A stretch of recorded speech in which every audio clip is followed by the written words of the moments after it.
ओम नमः शिवाय। ओम नमः शिवाय। ओम नमः शिवाय।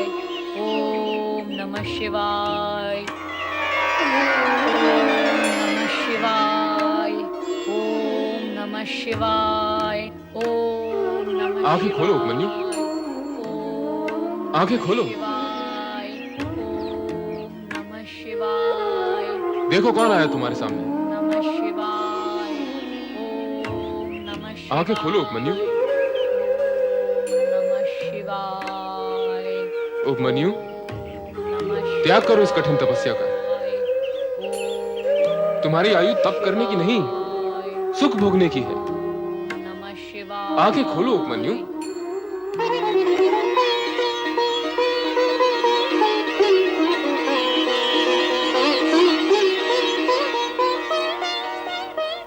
प्रिय उपमन्यु, मैं तुम्हारी दरिद्रता दूर करने आया हूं, तुम्हें स्वर्ग का सुख प्रदान करने आया हूं। ऐसा सुख जिसकी तुमने कभी स्वप्न में भी कल्पना नहीं की होगी। आप स्वर्ग के राजा इंद्र महाराज हैं? हाँ, स्वर्ग का अधिपति देवराज इंद्र हूं मैं। आपको अनेकानेक प्रणाम। पर इंद्र महाराज, मैंने न तो आपकी आराधना करके आपको बुलाया और न स्वर्ग के सुख की कामना की है। फिर क्यों आप मेरी आराधना में विघ्न डालने आ गए हैं? क्या मैं तुम्हारी आराधना में विघ्न डालने आया हूं? अरे भोले बालक, मैं तो तुम्हारा हित करने आया हूं। पर यह तो बताओ कि तुम आराधना किसकी कर रहे हो? देवों के देव भोलेनाथ भगवान शिव की। अरे अरे अरे अरे, उस भभूतधारी भूतनाथ की आराधना कर रहे हो तुम?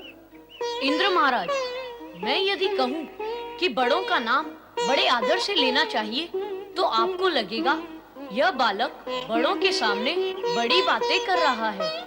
आप तीनों लोकों में पूजे जाने वाले भगवान शिव का नाम छोटे मन और खोटे शब्दों से ले रहे हैं। अरे, बालक होकर बड़ों की भांति तर्क करता है। सत्य को समझने की ना तेरे पास आयु है ना अनुभव, फिर ज्ञान कहां से होगा?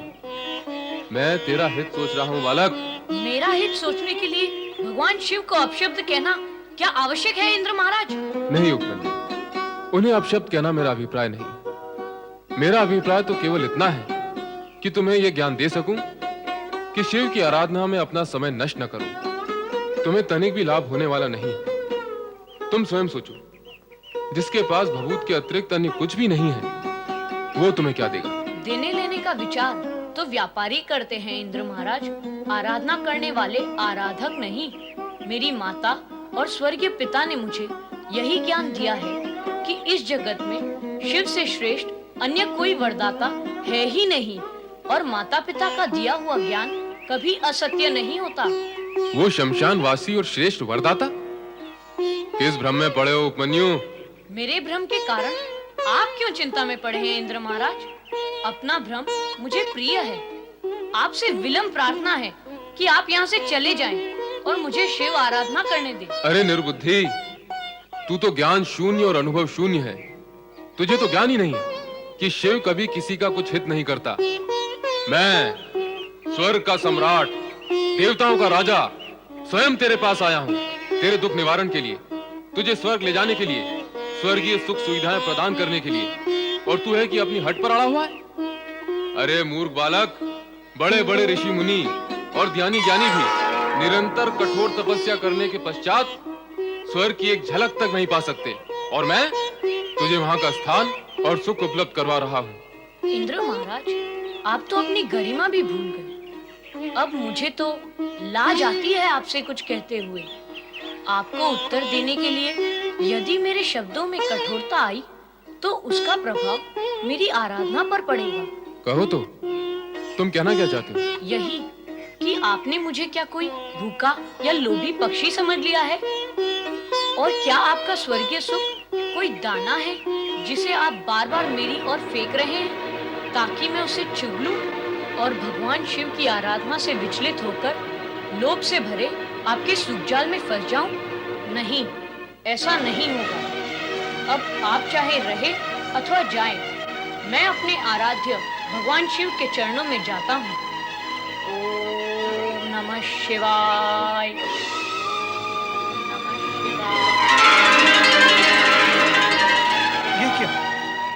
शिवजी ने देवराज इंद्र का रूप धारण कर रखा है। अब देवराज इंद्र की कुशल नहीं, मुझे तुरंत जाकर देवराज इंद्र को सावधान करना होगा। चलो नारद। नारायण नारायण नारायण नारायण नारायण श्रीमन नारायण नारायण नारायण। मन तो वाणी को प्रेरित कर रहा है कि कहूं कल्याण भव, किंतु आत्मा का संकेत है कि मिथ्याचरण करके सत्य को प्रकट करना पाप है। क्या कुछ अनिष्ट की आशंका है देव ऋषि? भोग के पश्चात रोग के होने की आशंका ही नहीं रह जाती। रोग का होना यह निश्चित सत्य है, और ये सत्य आप भी जानते हैं देवगुरु। आपका संकेत हमारे संकोच न करे देवराज। मेरा अभिप्राय आपकी ऐश्वर्यपूर्ण और सौभाग्यपूर्ण जीवन शैली से ही है।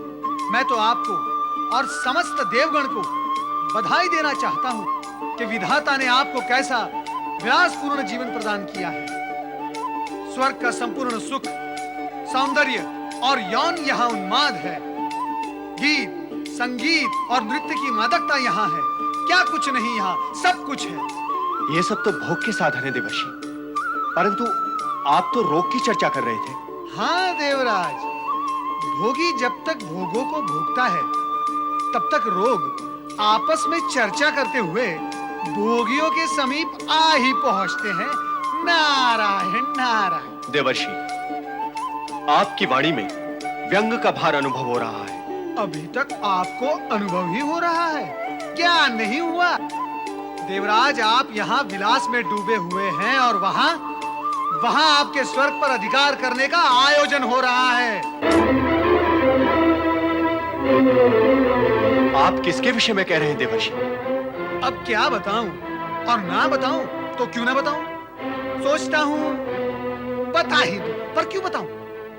और बताऊं भी तो कैसे बताऊं? बताओ। सदा बताते हैं, वैसे बताएं। सदा जब बताता रहा हूं तो विषय के केंद्र में कोई ना कोई असुर अवश्य होता था, पर इस बार क्या कोई मानव है? अरे देवराज, मानव होता तो चिंता न होती। कैसे बताओ देवराज? तो क्या कोई ऋषि मुनि तपस्वी है? देवराज, ऋषि मुनि और तपस्वी आपकी कूटनीति के समक्ष कहां टिक पाए हैं?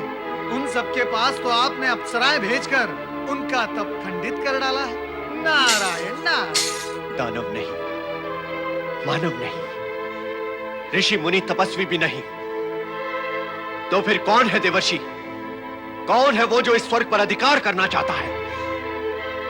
देवताओं के होने का तो प्रश्न ही नहीं उठता। बताओ, क्यों नहीं? वो इसलिए क्योंकि देवताओं को तो स्वर्ग प्राप्त ही है। नारायण नारायण। जिन देवगण को स्वर्ग प्राप्त है उनके अतिरिक्त भी तो अन्य देव हैं। फिर तो त्रिदेव ही हैं। ब्रह्मा, विष्णु और महेश। देवर्षि, क्या इन तीनों में से स्वर्ग का कोई इच्छुक है? ब्रह्मा और विष्णु भी इनके सम्मुख। नारायण नारायण। अब बता भी दे देवर्षि, क्या आप भोलेनाथ की बात कर रहे हैं? आपका अनुमान सत्य निकला देवी सची। देवर्षि, भगवान भोलेनाथ स्वर्ग पर अधिकार करना चाहते हैं, पर क्यों? क्यों? ताकि आपका यह अमोद प्रमोद और भोग विलास सदा सदा के लिए समाप्त हो जाए। मुझे नहीं लगता कि भगवान शिव शंकर ऐसा करेंगे। लगता तो मुझे भी नहीं है देवर्षि। नारायण नारायण। अर्थात आपको मेरी वाणी पर विश्वास नहीं देवराज, तो फिर आप स्वयं जाकर देख ले। कहां? विंध्याचल देवराज, विंध्याचल।